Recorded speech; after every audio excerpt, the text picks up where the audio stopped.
मी संयोगिता. मी शुभा. हो, मीच बोलतीये. मला बोलायचंय. खूप काही बोलायचं राहून गेलंय. खरं तर मी खूप बोलते फटकळपणे, म्हणून माझ्याशी बोलायला सहसा पुढं आलंच नाही कोणी. मनातलं बोलत गेले, पण मनापासून बोलायला वेळच नाही मिळाला कधी. आई, सत्यजित, जगजीत, तुम्ही सगळे ऐकताय ना? तुम्ही सगळे ऐकताय ना? हेमा, सविता, विजया, अश्विनी, मेघा या माझ्या जीवाभावाच्या मैत्रिणी. आणि अहो, तुम्ही आणि माझा राणू पण. माझा आवाज पुन्हा ऐकायला आतुर असतील सगळे.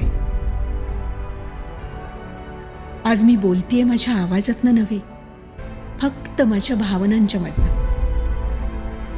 ज्या भावना माझ्या मनातनं तुमच्या मनाशी तरलपणे जोडल्या गेल्यात. हे रेशीम धागे कधीही न तुटणारे आहेत. आणि म्हणूनच तुम्ही मला कधीही आठवू शकता, कधीही पाहू शकता, कधीही मला अंतरातनं अनुभवू शकता. इतरांना वाटेल मी 2-4 नावं घेतली म्हणजे एवढंच मर्यादित विश्व होतं माझं. हो, सुरुवातीचा काही काळ म्हणजे अगदी बालपणी एवढंच माझं विश्व होतं. तडसर आणि मांजरडेच्या मातीतनं उमललेलं इटुकलं पिटुकलं. पण मला अजून विश्व जोडायचं होतं, उभं करायचं होतं. हव्यास नव्हता हा, ओढ होती माणसांची. म्हणून माणसं जोडत गेले मी. आयुष्याच्या वाटेवर मैत्रीच्या पाऊलखुणा सोडत गेले मी. पुढं मैत्री झाली पृथ्वीराजशी, त्यांच्यासोबत सप्तपदीतनं घेतलेल्या वचनांशी, शैक्षणिक वसा म्हणून उरी बाळगलेल्या स्वप्नांशी, उभारलेल्या संस्थांशी आणि त्यानिमित्त जोडलेल्या माणसांशी, आणि यातनं बळावत चाललेल्या त्या आजाराशी सुद्धा. प्रत्येकाशी नातं घट्ट जोडत गेलं. स्वभाव होता तो माझा, नाती बळकट करण्याचा. मग आजाराशीही नातं दृढ झालं तर ते मी का नाकारावं? स्वीकारलं मी त्यालाही. राग आला असेल ना तुम्हाला माझा, मी हे आजारपण का जवळ केलं म्हणून? पण मी अशीच होते. प्रेम करणाऱ्या माणसांना आपलं म्हणावं आणि कष्ट यातना देणाऱ्या व्याधीला दूर लोटावं हा माझा स्वभावच नव्हता. आणि तसंही आव्हानांना पेलणारं माझं मन मला असं काही करूही देणारं नव्हतं. जे काही मिळालं ते नियतीचं देणं मानून रडत कुडत बसणं मला नव्हतं जमणार. उलट त्या आजारपणावर मात करूनही मी माझ्या बाळाला जन्म दिला. हे अमूल्य दान मला पृथ्वीराजना द्यायचं होतं. आणि म्हणूनच या आजाराला फारशी बदले नाही मी. तरीही माझ्या माणसांनी जशी शेवटपर्यंत मला साथ दिली तशी या आजारानंही दिली ना. शेवटी मी माझं विश्व वाढवलं हे महत्वाचं. कुणी म्हणेल हा माझा करारीपणा आहे, मोठेपणा आहे. पण या तुमच्या भावना आहेत. मोठी वगैरे तुम्ही समजत असाल मला, पण 4 चौघींसारखी मीही माणूसच. मलाही सुख दुःख, आनंद, राग या भावना होत्याच की. आपल्या माणसांमध्ये त्या भावना मोकळेपणानं दाखवत समरसून जगले मी. यामुळं कुणी जवळ आलं तर कुणी दुखावलंही गेलं असेल. पण हिशोबच मांडायचा तर दुरावलेल्या लोकांपेक्षा आपलेपणानं जवळ आलेले खूप आहेत, खूप. आणि हीच माझी शिदोरी आहे. ही शिदोरी घेऊनच मी अनंताच्या प्रवासाला निघाले, अगदी समाधानानं. माझं लग्न हा माझ्या आयुष्यातला टर्निंग पॉइंट म्हणा हवं तर. मातीतनं अल्लड उधळणारी पाना फुलांची हितगूज करणारी एक मुलगी पृथ्वीराज पाटील यांची धर्मपत्नी आणि बेनाडीकरांची सून बनून अशा घरात आली जे सहकारातला दीपस्तंभ म्हणून ओळखलं जात होतं. सर्वसामान्यांच्या जीवनामध्ये हा दीपस्तंभ प्रकाशवाटा उजळत होता. संस्कारांचा वसा वारसा मला इथं पावलोपावली भेटत होता. तेच संस्कार मी अंगवळणी रुजवून घेतले. हे संस्कार मी माझ्या संस्थेवरही बिंबवले. आपली संस्कृती, खानपान यांचा आदर ठेवावा. मुलामुलींनी थिल्लरपणा न करता शिक्षणाचं मोल जाणून शिकावं. मुली असो की शिक्षिका, अंग भरून व्यवस्थित कपड्यात प्रत्येकीनं वावरावं. आता हे माझे दंडक म्हणजे कर्मठपणा वाटला असेल काहींना, पण माझ्या संस्थेचं रोप लावण्यासाठी थोडी खुदाई करणं भागच होतं ना मला.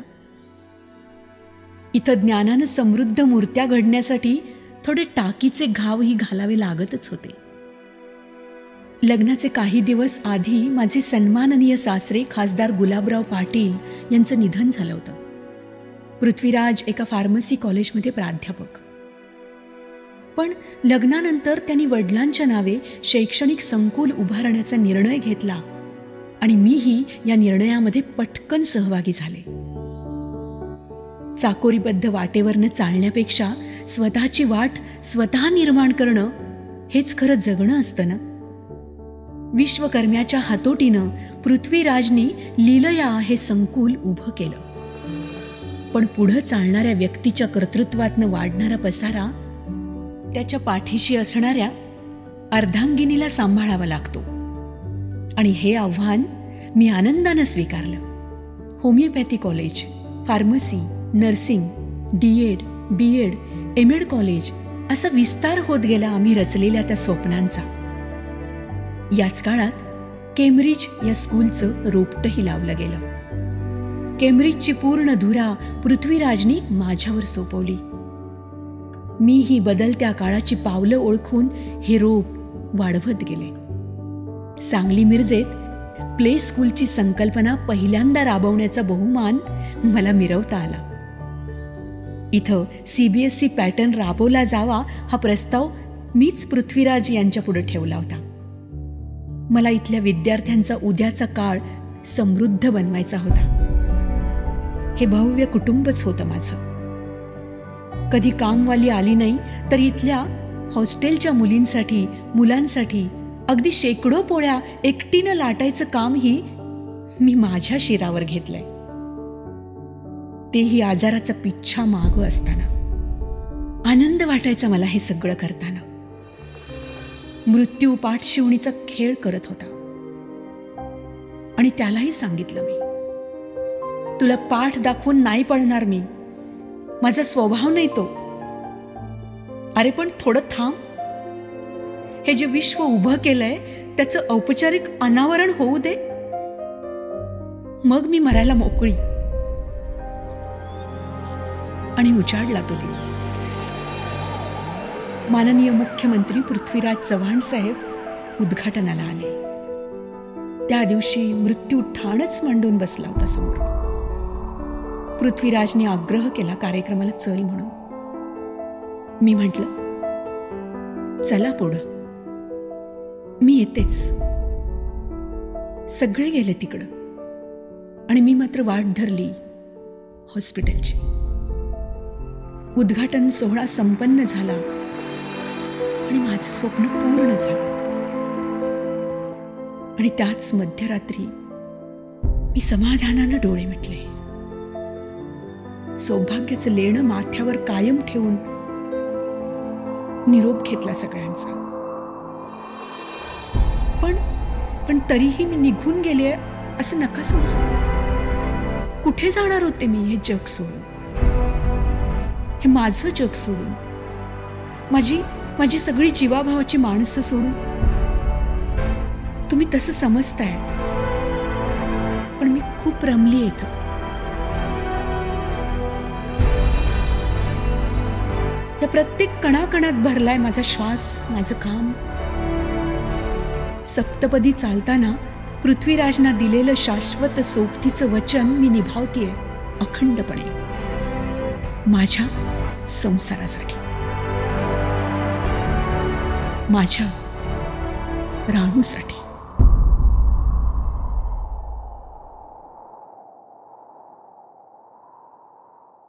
संयोगिताचं माझ्या जीवनामध्ये येणं एक आपण नेहमी म्हणतो की प्रचलित म्हण असं आहे की marriages are made in heaven. तर आमच्या दोघांच्या बाबतीमध्ये हे खरोखर तंतोतंत ठरलं आणि आम्ही एकमेकांच्या प्रेमातून विवाहबद्ध झालो. आणि ज्यावेळी खऱ्या अर्थाने ती सहचरणी बनून आम्ही संसार सुरू केला, एक वेगळ्या भावनेतून आम्ही एकरूप होऊन या संसारात रममान झालो. आणि अशा परिस्थितीमध्ये एक लग्नानंतर वर्ष झालं आणि वर्षभरामध्येच संयोगिता उर्फ शुभाला थोडं तब्येतीबद्दल तक्रारी होऊ लागल्या आणि नेमकं सांगलीमध्ये तिच्या रोगाचं निदान होईना. बारीक ताप यायचा, थोडं पाय दुखायचे, अंग दुखायचं. इथल्या काही तज्ज्ञांना दाखवल्यानंतर त्यांनी सल्ला दिला की मुंबईला जावा. मुंबईला त्या ठिकाणी गेल्यानंतर जवळपास एक चांगले प्रख्यात हिमॅटॉलॉजिस्ट त्यांना दाखवल्यानंतर नेमकं तिला काय झालं आहे याचं निदान झालं. आणि ज्यावेळेला डॉक्टरने सांगितलं की असा तिला आजार आहे, खरं म्हणजे खूपच माझ्या दृष्टिकोनातनं ती धक्कादायक बाब होती, मनाला वेदना देणारी बाब होती. आणि एकीकडं मला हे तिला मी सांगू शकत नव्हतो, कोणालाही सांगू शकत नव्हतो. आणि अशा परिस्थितीमध्ये तिची ट्रीटमेंट सुरू झाली. एकीकडं कॉलेजची उभारणी, एकीकडं संसार आणि तिसरीकडं तिच्यावर असणारे उपचार, अशा या सगळ्या ह्याच्यातून आमचं एक सगळं जीवनक्रम सुरू होतं. डॉक्टरांनी आजाराचं निदान झालं त्याच वेळेला सांगितलेलं होतं की तुम्हाला संतती बाबतीमध्ये चान्स घेता येणार नाही.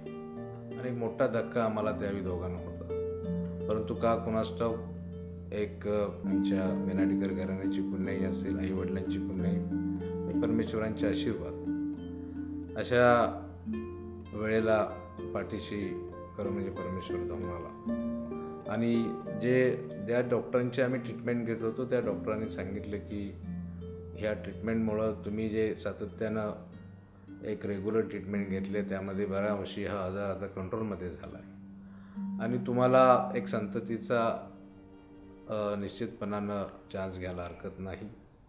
आणि आम्हाला अतिशय आनंद झाला. आणि ज्या वेळेला अतिशय अवघड परिस्थितीमध्ये, खरं म्हणजे एक मोठी रिस्क होती, ती संयोगिताने घेतली. आणि एक माझ्या जीवनातील एक अनमोल भेट माझा आज जो मुलगा आहे चिरंजीव वीरेंद्र उर्फ रानूच्या रूपानं तिला दिली. कुठल्याही मुलाची आई लहान वयामध्ये जाऊ नये.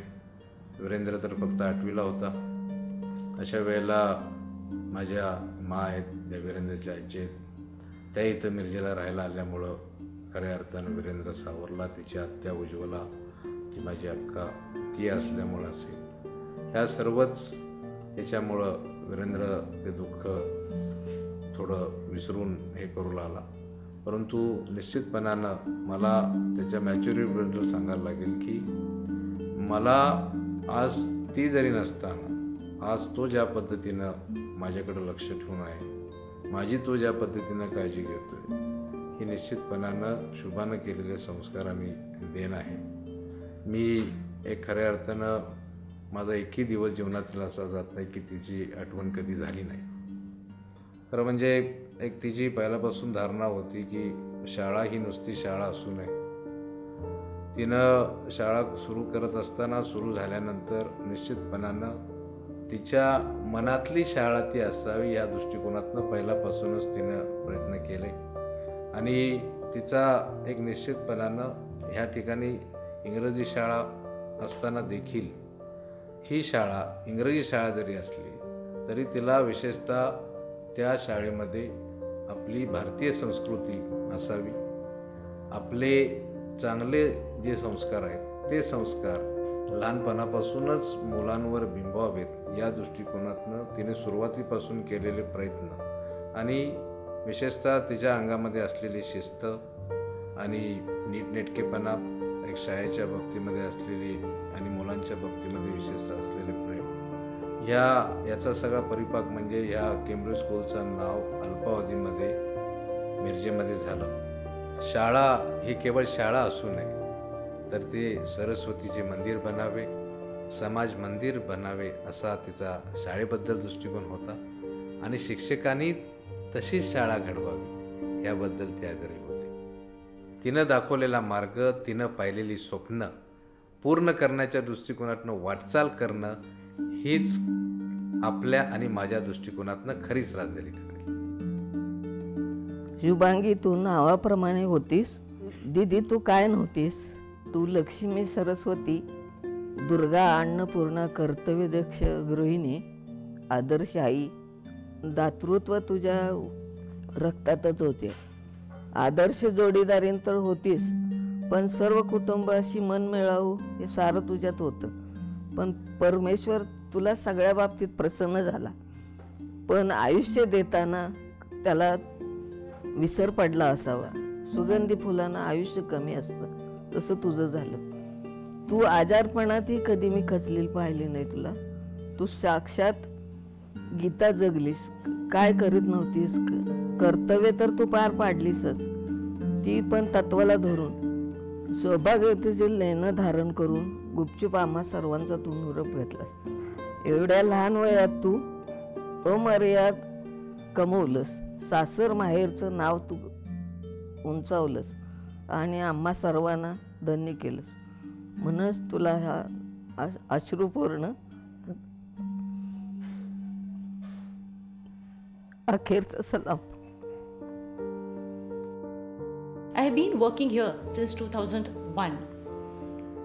It gives me an immense pleasure and honor to express my gratitude towards the founder director, late Mrs. Sangeeta Patil, a lady with high dreams. She dreamt of the school to be one of the best school in the whole of Mirror's Sangli city. She gave opportunities. She made her dreams come true by laying the foundation of this school. She gave opportunities not only to the upper class, middle class, but also the underprivileged society by giving them admissions. She was a great motivator and supporter to her staff. She guided each and every. She personally used to visit the school and communicate with the children.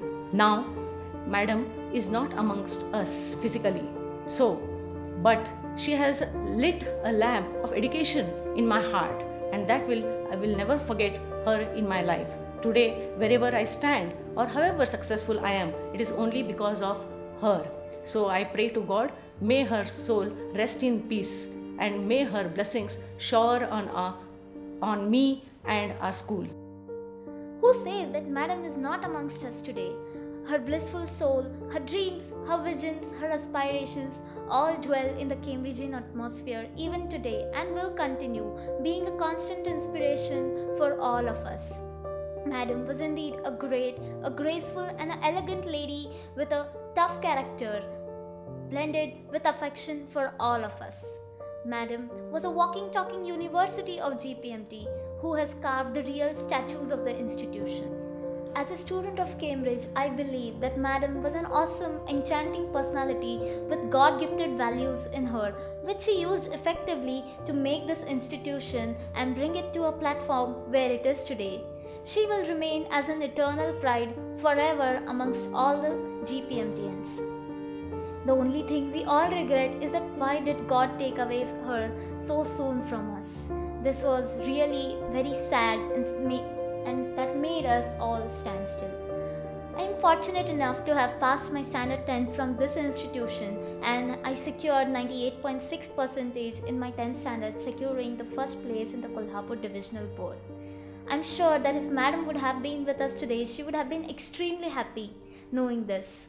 With these few words, I would like to pay homage to our beloved Directress Ma'am and request and pray to the Lord Almighty that may her soul rest in peace. माणसे येतात आणि जातात, मागे उरतात त्या फक्त पाऊलखुणा. संयोगिता वहिनींनी जपलेल्या या संस्था म्हणजे त्यांच्या पाऊलखुणाच जणू.